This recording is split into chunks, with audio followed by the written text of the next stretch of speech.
আসসালামু আলাইকুম রহমতুল্লাহি বারাকাতুহু। সূরাতুল আরাফের ৮১ নম্বর আয়াত থেকে ৯০ নম্বর আয়াতের বাংলা অনুবাদ। তোমরা তো কুপ্রবৃত্তির তাড়নায় নারীদেরকে বাদ দিয়ে পুরুষদের নিকট গমন করো। আসলে তোমরা তো সীমালঙ্ঘনকারী সম্প্রদায়।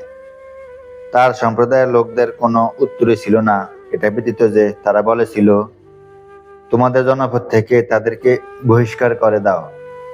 এরা তো এমন লোক যারা অতি পবিত্র হতে চায়। অতঃপর আমি তাকেও তার স্ত্রী ব্যতীত পরিবারের অন্য সকলকে মুক্তি দিয়েছিলাম।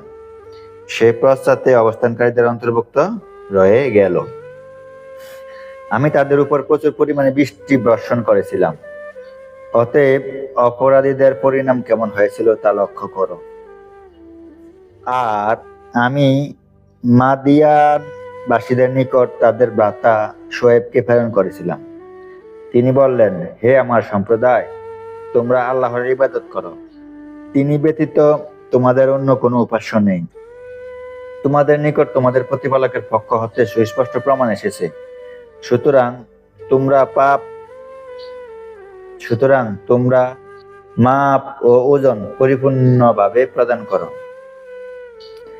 লোকদেরকে তাদের জিনিসপত্র কম দিও না।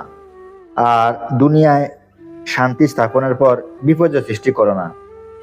এটাই তোমাদের জন্য কল্যাণকর হবে যদি তোমরা ঈমানদার হয়ে থাকো। আর তার প্রতি যারা ঈমান এনেছে তাদেরকে ভীতি প্রদর্শনের জন্য তোমরা কোনো পথে বসে থাকবে না। আর আল্লাহর পথ থেকে বাধা প্রদান করবে না এবং তাতে বক্রতা অনুসন্ধান করবে না। আর স্মরণ করো, যখন তোমরা সংখ্যায় কম ছিলে, অতঃপর আল্লাহই তোমাদের সংখ্যাধিক্য দান করেন। আর লক্ষ্য করো, বিপর্যয় সৃষ্টিকারীদের পরিণাম কিরূপ হয়েছিল।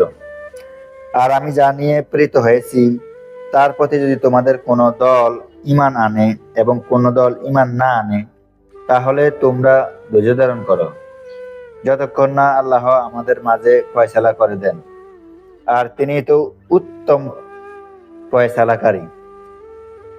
তার সম্প্রদায়ের মধ্য থেকে যারা অহংকার প্রদর্শন করেছিল, সে সর্দাররা বলল, হে শোয়েব, আমরা অবশ্যই তোমাকে এবং যারা তোমার প্রতি ঈমান এনেছে তাদের সকলকে আমাদের জনপদ থেকে বহিষ্কার করব, অথবা তোমরা আমাদের আদর্শে ফিরে আসবে।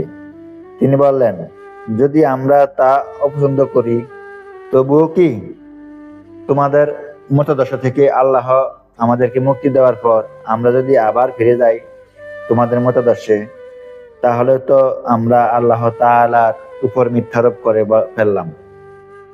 আমাদের প্রতিপালক আল্লাহ তাআলা ইচ্ছা না করলে সে মতাদর্শে প্রত্যাবর্তন করা আমাদের জন্য মোটেও সমীচীন হবে না। আমাদের প্রতিপালকের জ্ঞান সকল কিছুকে পরিব্যাপ্ত করে আছে। আমরা তো আল্লাহরই উপর নির্ভর করি। হে আমাদের প্রতিপালক, আমাদের ও আমাদের সম্প্রদায়ের মাঝে সত্যটাকে উন্মুক্ত করে দিন। আপনি তো সর্বোত্তম উন্মুক্তকারী। তার সম্প্রদায়ের কাফের নেতারা বলে উঠল, তোমরা যদি শোয়েবকে অনুসরণ করো তাহলে নিশ্চিত ক্ষতিগ্রস্ত হবে। আসসালামু আলাইকুম ওয়া রাহমাতুল্লাহি ওয়া বারাকাতুহু।